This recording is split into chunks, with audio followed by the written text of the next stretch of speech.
வணக்கம், good morning, happy morning, wonderful morning. நம்ம John டெம்பிள்டனோட லைஃப்பை பற்றி பேசிகிட்டு இருக்கிறோம். அவரோட இன்வெஸ்ட்மெண்ட் ஃபிலாசபி பற்றி பேசிகிட்டு இருக்கோம். வாழ்க்கையின் தத்துவங்களில் இதை எப்படி அப்ளை பண்ண முடியுங்கிறத பற்றி பேசுகிறோம். அதுக்கப்புறம் வாழ்க்கையை எப்படி நம்மளை கொண்டு போகணும் இந்த பிரின்சிபல்ஸை வச்சுங்கிறதும் சொல்கிறோம். கடைசியில் உங்களுக்கு பிடிச்ச மாதிரி பணத்தை எப்படி இதை வச்சு நீங்கள் சேர்க்கணுங்கிறதையும் இதை பற்றி பேசிட்டு போகிறோம். டெம்பிள்டன் வாழ்க்கை வரலாறு பற்றி நம்ம பேசுகிறச்ச பல விஷயங்கள் உங்கள்கிட்ட ஷேர் பண்ணியிருக்கு. இன்னைக்கு அவரோட லைஃப்பில் ஒரு நடந்த பெரிய துயர சம்பவத்தை சொல்கிறேன். அவரோட ஃபர்ஸ்ட் ஒய்ஃபோட அவர் ஒரு வெக்கேஷன் பஹாமாஸ் தான் நினைக்கிறேன், வெக்கேஷன் போகிறச்ச மோட்டர் சைக்கிள் ரைடு போயிட்டு இருந்தார். மோட்டர் சைக்கிள் ரைடு போயிட்டு இருக்கும்போது ஆப்போசிட் சைடில் ஒரு பெரிய லாரி வந்து நேரம் மோதிடுச்சு. Head on collision. அதில் அவங்க ஒய்ஃப் இறந்துட்டாங்க. அவருக்கு 2 பசங்களும் இருந்தார். கொஞ்ச நாள் கழிச்சு அவரோட பெஸ்ட் ஃப்ரெண்டும் இறந்து அவங்க ஒய்ஃபும் 2 பசங்களும் இருந்தோன்னா அவங்க 2ஆம் தரமாக கல்யாணம் பண்ணிக்கிட்டார். சின்ன வயசுலேயே 2 ஃபேமிலியில் பெரிய ட்ராஜடியை ஃபேஸ் பண்ணவர். இதெல்லாம் அஃபெக்ட் பண்ணாமல் விடாமல் லைஃப்பை ரொம்ப சக்ஸஸ்ஃபுல்லாக லீட் பண்ணதில் இவர் ஒருத்தர். ஸோ லைஃப்பில் எல்லாருக்குமே கஷ்டங்கள் வரும். அந்த கஷ்டங்களை நீங்கள் எப்படி எதிர்கொள்கிறீங்கிறது தான் இம்பார்ட்டன்ட். ஒரு இடத்துல ஜார்ஜ் சொரோஸோட அண்ணன் பால் சொரோஸ் சொல்கிறது தான், ஐ survive the rest was easy. அதாவது இதுவும் கடந்து போகும். எவ்வளோ பெரிய கஷ்டமாக இருந்தாலும் வாழ்க்கையில் அது கடந்து போகும். அதை நம்ம எப்படி எதிர்கொள்கிறோங்கிறது தான் முக்கியம். ஸோ வாழ்க்கையில் இது மாதிரி எதிர்பாராத பெரிய ஷாக்கிங் இன்சிடென்ட்ஸ் நடந்தால் எப்படி நீங்கள் டீல் பண்ணணுங்கிறத பற்றி நான் பேசணும்னு நினச்சேன். அவருக்கு நடந்தது யாரும் எக்ஸ்பெக்டே பண்ணியிருக்க மாட்டாங்க.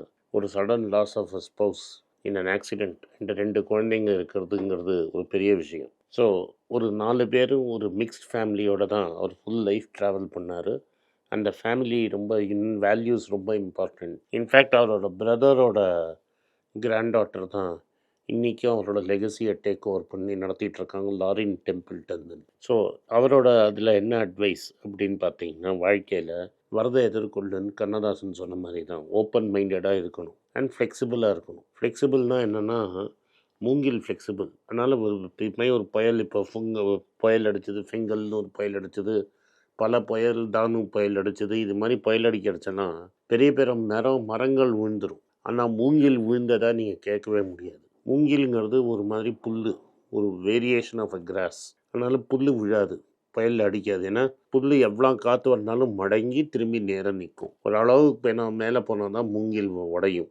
அதனால் ஃப்ளெக்சிபிளாக இருக்கணும். ஒன்ஸ் நீங்கள் ஃப்ளெக்சிபிளாக இருந்தீங்கன்னா ஆல்வேஸ் நீங்கள் பவுன்ஸ் பேக் பண்ண முடியும். நீங்கள் மூஞ்சியில் வளைச்சி பார்த்தீங்கன்னா அது அப்படியே வளைஞ்சு அப்படி விட்டிங்கன்னா வில்லுமே திரும்பி இப்படி வந்து நிற்கும். அந்த ஃப்ளெக்சிபிலிட்டி உங்களுக்கு வாழ்க்கையில் இருக்கணும். அதை தான் அவர் சொல்கிறார். எவ்வளோ பெரிய ப்ராப்ளமை நீங்கள் வாழ்க்கையில் எதிர்கொண்டாலும் ஃப்ளெக்சிபிலிட்டி அதுலேருந்து நீங்கள் வரணும். அது நீங்கள் அந்த மாதிரி இந்த பிரிஸ்பென் டெஸ்ட் பார்த்தீங்கன்னா புஜாரா அடி உத வாங்கி நின்றுனே இருப்பான். இன்னொரு சைடில் சுப்தன் கில் பட்டையை கிளப்பிடுவோம், பண்ட்டு அடிப்பாங்க. இன்றைக்கி எல்லாரும் பண்ட்டு சுப்தன் கில் பற்றி பேசுறச்ச புஜாரா அடி உண்டை வாங்கினதை பற்றி எவனும் பேச மாட்டாங்க. அதுவும் ரொம்ப இம்பார்ட்டன்ட். இதை தான் நான் சொல்கிறேன், ஃப்ளெக்சிபிலிட்டி இருக்கணும். எப்போதும் நான் நினைச்சதான் நடக்கும் அப்படின்னு நினைச்சீங்கன்னா வாழ்க்கை அது மாதிரி இருக்கவே இருக்காது. நம்ம நினைச்சதை நம்மளால சாதிக்க முடியாது. நான் நினைச்சதை என்னால் படிக்க முடியாது. நான் வேணுங்கிற வேலை எனக்கு கிடைக்காது. நான் படிக்கணும்னு நினைச்ச கோர்ஸ் எனக்கு கிடைக்காது. இதெல்லாம் மீறி நீங்கள் வாழ்க்கையில் முன்னுக்கு வரணுங்கிறது உங்களுக்கு வில்லு இருக்கணும். சம்டைம்ஸ் ஸ்ட்ரெயிட் ரூட்டுங்கிறது நாட் பாசிபிள். சம்டைம் நம்ம சர்க்கிச்சூஸ் ரூட் தான் எடுக்கணும். நீங்கள் முன்னெல்லாம்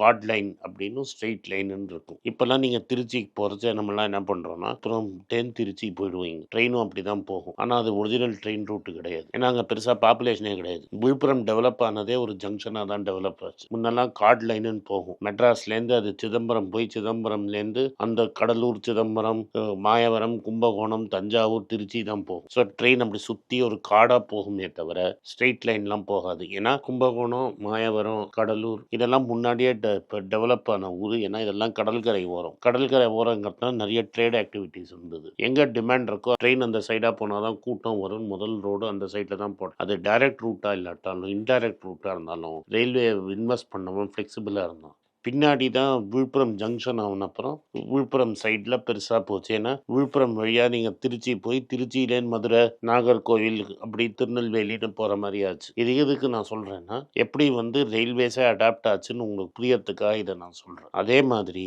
நீங்கள் பண்ணுற இன்வெஸ்ட்மெண்ட்டும் வாழ்க்கையில் நீங்கள் இருக்கிற மாதிரியே தான் இருக்கணும். ஓப்பன் மைண்டடாக இருக்கணும். எனக்கு ஒரு ஸ்டாக்கை பிடிச்சிருக்குங்கிறதுனால அந்த ஸ்டாக்கை வாங்க முடியாது. அதனால நான் என்ன சொல்வேன், பயங்கரமான நல்ல கம்பெனி, சூப்பரான கம்பெனி, அது மாதிரி மாதிரி கம்பெனி நீங்கள் பார்க்க முடியாது, ஆனால் அது வைர ஊசி அப்படின்னு சொல்லிடும். இப்போ நீங்கள்லாம் டாடா கன்சியூமர் வாங்கணுங்கிறீங்க, டைட்டன் வாங்கணுங்கிறீங்க, இதெல்லாம் வைர ஊசி. வைர ஊசிங்கிறத நம்மளால கன்சிடரே பண்ண முடியாது. ஏன்னா வைர ஊசியில் கம்பெனியை வாங்கிட்டு பல வருஷம் குரோத்தே இல்லாமல் அங்கேயே இருக்குங்கிறது நம்மளுக்கு யூஸ் கிடையாது. அதனால இருந்தாலும் பரவாயில்ல சார், என்கிட்ட காசு இருக்கு, நான் வைர ஊசி வாங்குறேன்னா கூட உங்களை டிசைட் பண்ணுவேன். ஏன்னா நம்ம வந்து காதலிச்சு கல்யாணம் பண்ற மாதிரி கிடையாது. இன்வெஸ்ட்மெண்ட் காதல் அல்ல. ஸோ இது மனுஷ காதல், தெய்வீக காதல், குணா மாதிரி சொல்லாதீங்க. நம்ம இங்க வந்திருக்கிறது காசு பண்றதுக்கு.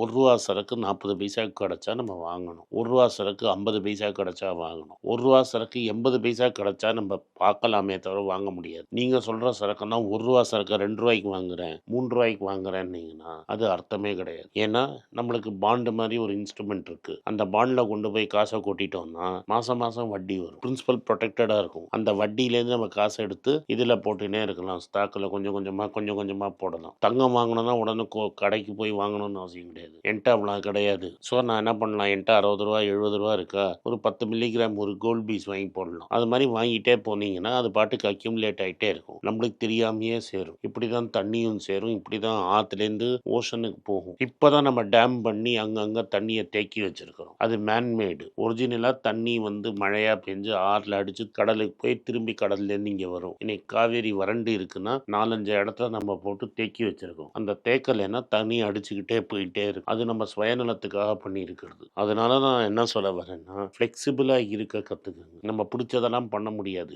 ஏன்னா அது பெஸ்ட்டு சொல்யூஷனாக இருக்காது. வாழ்க்கையில் எது நம்மளை ஃப்ளெக்சிபிளாக எது கரெக்டாக இருக்கோ அதை செய்யணும். இப்போ இந்த பசங்கள்லாம் நீட்டு படிக்கிறது எனக்கு ரொம்ப வருத்தமாக இருக்கும். ஏன்னா ஏஐ எவ்வளோ ஃபாஸ்ட்டாக டெவலப் ஆகிட்டு இருக்குன்னு உங்களுக்கு ஐடியாவே கிடையாது. இன்னைக்கு ரேடியாலஜின்னு ஒரு ஃபீல்டு இருக்குது. ரேடியாலஜிங்கிறது பேசிக்லி ஸ்கேன் பண்ணி உங்கள் உடம்பு என்ன இருக்குது, அதுலேயே நிறைய ஸ்பெஷலைஸ் இருக்குது. ஓவராலாக காமன் மேன் இப்படியே உன் எலும்பு உடஞ்சிருக்கா உடலிலையா, உனக்கு ஏதாவது டியூமர் இருக்கா இல்லையா, வயிற்றுல கட்டி இருக்கா, ப்ரெக்னன்சி ஆகி குழந்தை உண்டே எந்த ஸ்டேஜில் இருக்குது, இதெல்லாம் சொல்கிறது தான் நம்மளோட ரேடியாலஜியோட மெயின் வேலை. இது கம்ப்யூட்டர் பெட்டராக படிச்சிடும். ஏன்னா மிஷின் லேர்னிங்கில் அது பல விஷயம் அதை ரிப்பீட்டட் டாஸ்க்கு ஈஸியாக பண்ணிடும். செஸ்ஸில் வந்து ஒரு பாக்கெட்க்கு இன்னைக்கு இருக்கிற இந்த கம்ப்யூட்டர் வந்து ஆனந்த தோக்கடிச்சிடும் செஸ்ஸில். அது மாதிரி தான் இது ரேடியாலஜியும். அப்போ ரேடியாலஜிங்கிறது போயிடுச்சு. அது மாதிரி ஜென்ரல் மெடிசன் இருக்கவே இருக்காது. ஸோ இதில் போய் நான் எல்லாரும் எம்பிபிஎஸ் படித்தேன்னா அப்புறம் நம்ம ஸ்விக்கி ஜொமேட்டோ ஓட்டுற மாதிரி ஆகிடும் 15 வருஷத்தில். இன்னைக்கு இல்லை, 15 வருஷம் கழிச்சு அதுதான் கதியாகும். ஏன்னா 100 சீட் எம்பிபிஎஸ் இருந்தால் 5 சீட்டு தான் ஸ்பெஷலைசேஷன் இருக்குது. அதில் கம்யூனிட்டி மெடிசனு,